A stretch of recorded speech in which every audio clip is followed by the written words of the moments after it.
যারা কখনো বিরিয়ানি রান্না করেননি তারাও কিন্তু এই রেসিপিটি দেখে খুব সহজেই কিন্তু বিরিয়ানিটা রান্না করে নিতে পারবেন একদম সহজে। চলেন রেসিপিটি শুরু করা যাক। এর জন্য আমি এখানে প্রথমে পেঁয়াজ বেরেস্তা করে নিচ্ছি। এখানে আমি 1.5 কাপ পেঁয়াজ বেরেস্তা করে নিচ্ছি, হালকা এরকম কালার চলে আসলে উঠিয়ে নিচ্ছি। এবার অন্য একটা পাত্রে আলু নিয়েছি আর দিয়ে দিচ্ছি লবণ আর দিয়ে দিচ্ছি অরেঞ্জ ইমালশন, দিয়ে এটাকে মিশিয়ে এটাকে ভেজে নিব। এপাশ ওপাশ মিডিয়াম করে ভেজে নিব, নিলেই কিন্তু এটার কাজ কমপ্লিট। এবার অন্য একটা পাত্রে পেঁয়াজ আর আলু ভাজা যে তেলটা ছিল সেই তেলটা দিয়ে দিয়েছি আর এর ভেতরে দিয়ে দিচ্ছি ঘি। 2 টেবিল চামচ ঘি এখানে আমি দিয়েছি। জয়ত্রী, জয়ফল, এলাচ, লবঙ্গ, তেজপাতা, গোলমরিচ এগুলো দিয়ে দিচ্ছি। দিয়ে এখানে দিয়ে দিচ্ছি পেঁয়াজ। এখানে আধা কাপের মতো পেঁয়াজ দিয়ে দিচ্ছি। দিয়ে এটাকে হালকা করে ভেজে নিব। যখন এমন কালার চলে আসবে তখন এর ভিতরে দিয়ে দিচ্ছি রসুন বাটা, আদা বাটা 1 চামচ করে দিয়ে দিয়েছি। দিয়ে এটাকে ভালোভাবে মিশিয়ে নিব। যখন এর হালকা গন্ধটা চলে যাবে তখন এর ভিতরে দিয়ে দিচ্ছি টক দই। এখানে 4 টেবিল চামচের মতো টক দই আছে। দিয়ে এটাকে ভালোভাবে মিশিয়ে নিচ্ছি। আর সব মশলাটা একবারে দিয়ে এটাকে কষাবেন না, স্টেপ বাই স্টেপ মশলাগুলো দিবেন, তাহলে বিরিয়ানির স্বাদটা সম্পূর্ণ ভালো আসে। এবার দিয়ে দিচ্ছি রাঁধুনি রেডি মিক্স মশলা 1 প্যাকেট। এখানে 1 প্যাকেট সম্পূর্ণ দিয়ে দিয়েছি। দিয়ে এটাকে ভালোভাবে মিশিয়ে নিচ্ছি।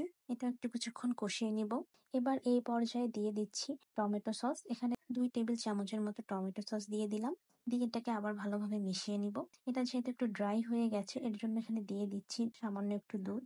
দুধ দিয়ে এটাকে ভালোভাবে মিশিয়ে নিচ্ছি। এখানে আর একটু দুধ প্রয়োজন, যার কারণে এখানে আমি আরেকটু দুধ দিয়ে দিচ্ছি। পেঁয়াজ বেরেস্তা করা যে তেলটা ছিল সেই তেলটাই কিন্তু আমি এখানে দিয়েছি, এছাড়া কিন্তু এক্সট্রা কোনো তেল আমি দিইনি। আর এখানে আমি ঘি ব্যবহার করেছি। আর এবার দিয়ে দিচ্ছি লবণ পরিমাণ মতো। আপনাদের যদি মনে হয় তেলটা কম হয়ে গেছে তাহলে আপনারা একটু তেল দিয়ে দিতে পারেন। এবার দিয়ে দিলাম আস্ত 4টা কাঁচা ঝাল। আর দিয়ে দিচ্ছি শুকনা ঝালের গুঁড়া। যদি একটু ঝাল ঝাল খেতে চান তাহলে শুকনা ঝালের গুঁড়াটা দিবেন, না হলে দেওয়ার কোনো প্রয়োজন নেই। এবার এটাকে ভালোভাবে মিশিয়ে এখানে দিয়ে দিচ্ছি 1 চামচের মতো একটু চিনি। চিনি দিয়ে এটাকে ভালোভাবে মিশিয়ে নিচ্ছি আবারও। আজকে আমি দেশি মুরগি দিয়ে বিরিয়ানি এটা রান্না করব। এখানে 1 কেজির মতো মাংস আছে। সম্পূর্ণ 1 কেজি মাংস এখানে নেই, 1 কেজির একটু কম হবে, সেই মাংসটা এখানে দিয়ে দিচ্ছি। আর দেশি মুরগিটা রান্না করতে একটু সময় লাগে, তাই একটু সময় নিয়ে এটাকে রান্না করে নিব। সম্পূর্ণ ভালোভাবে মিশিয়ে নেওয়ার পর এখানে দিয়ে দিচ্ছি একটু দুধ।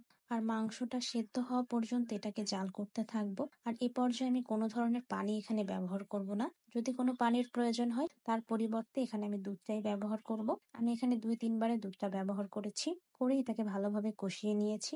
আর কষাতে কষাতে মাংসটা প্রায় অর্ধেকের বেশি সেদ্ধ করে নিয়েছি। মাংসটা সেদ্ধ হতে হতে অন্যদিকে চালটা প্রসেস করে নিচ্ছি। তার জন্য একটা হাঁড়িতে নিয়ে নিচ্ছি 2 টেবিল চামচের মতো ঘি। সম্পূর্ণ ঘি দিয়ে চালটা ভেজে নিলে চালটা থেকে সুন্দর একটা স্মেল আসে আর খেতেও ভালো লাগে। এরপর এর ভিতরে দিয়ে দিচ্ছি এলাচ, দারচিনি। দিয়ে এর ভেতরে দিয়ে দিচ্ছি চাল।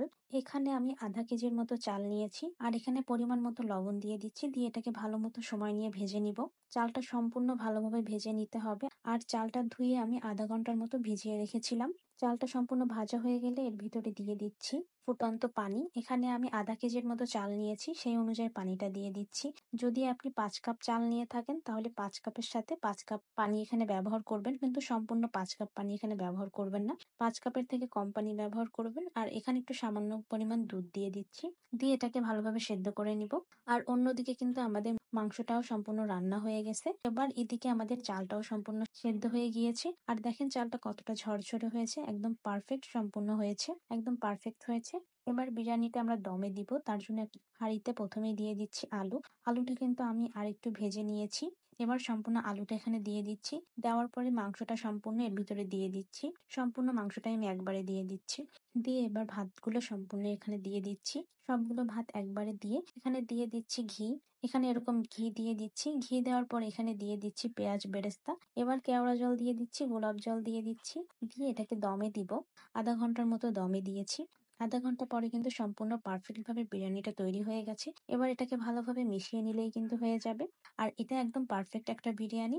এটা একবার হলেও ট্রাই করবেন। যারা কখনো বিরিয়ানি রান্না করেননি তারাও পারবেন, একদম সম্পূর্ণ পারফেক্ট ভাবেই করতে পারবেন। সো রেসিপিটি কেমন লেগেছে সবাই জানাবেন। সবাই ভালো থাকবেন, সুস্থ থাকবেন। আল্লাহ হাফেজ।